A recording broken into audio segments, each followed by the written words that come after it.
Maraming salamat po. You had a solid performance from beginning to end. Can you walk us through with your preparation for this coronation night? Throughout this journey po kasi talagang pukpukan po yung training in terms of communication skills kasi isa yon sa talagang tinutukan po namin and kahinaan ko, and finally na-execute ko naman siya ng maayos, and happy ako sa naging performance ko po. And thankful din po ako sa lahat ng mga sumusuporta sa akin, mga sponsors, mga Panjit Media katulad niyo po, and then sa mga co-candidates ko na talagang nagbigay talaga ng full performance nila. And hindi po namin lahat in-expect na kami is makapagbigay kami ng magandang show. Ayun po.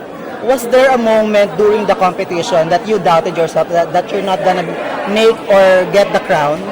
Yes, kasi in terms of social media talaga, ang dami ko nakikita na parang lagi silang nagda-doubt sa akin na parang hindi daw ako pang kaya mag-title kasi mahina daw po sa communication skills. And yun, ginawa ko siya talagang motivations na talagang para mapatunayan ko sa kanila na kaya ko po. So yun. Aside from making it as a motivation, what made you push through to make it to the top? Siguro yung yung purpose, kaya nandito rin kasi ako para din ma-inspire yung bawat kabataan din na katulad ka na gustong mangarap din, kasi nagsimula din po ako sa wala. So gusto ko rin po i-share kung ano po yung narating ko, and I think yung mga experience ko sa buhay and experience ko dito sa Mr. Nueva Ecija, I think mas magandang way siya na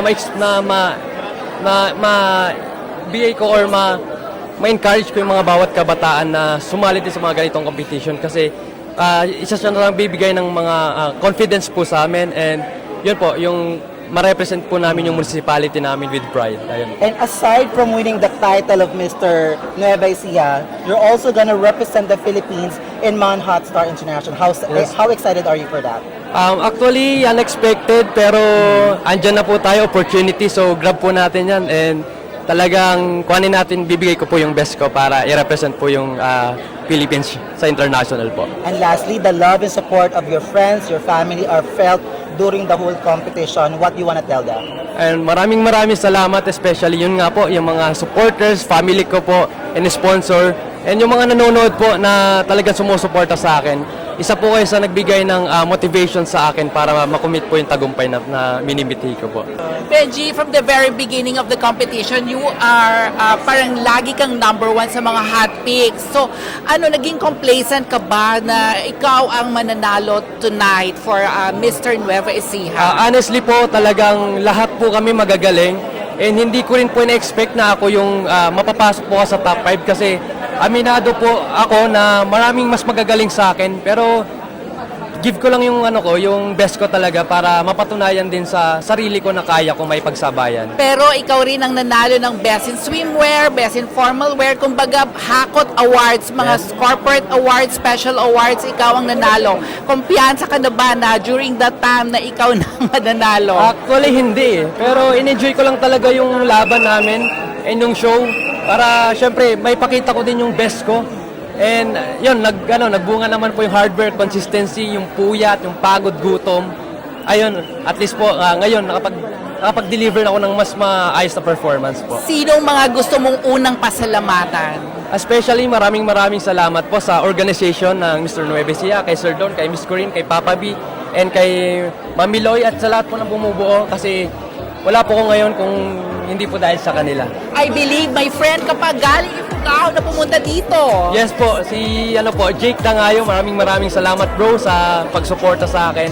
And isa kayo talaga sa nagbigay ng motivation sa akin para magpatuloy at lalo ko pang galingan. Ayun po. Okay, complete the sentence. I am Benji Lituaco and I am Mr. Nueva Ecija 2026. Yee! Okay, thank you Thank very you so much po. much. Thank you so much po. Thank you so much po.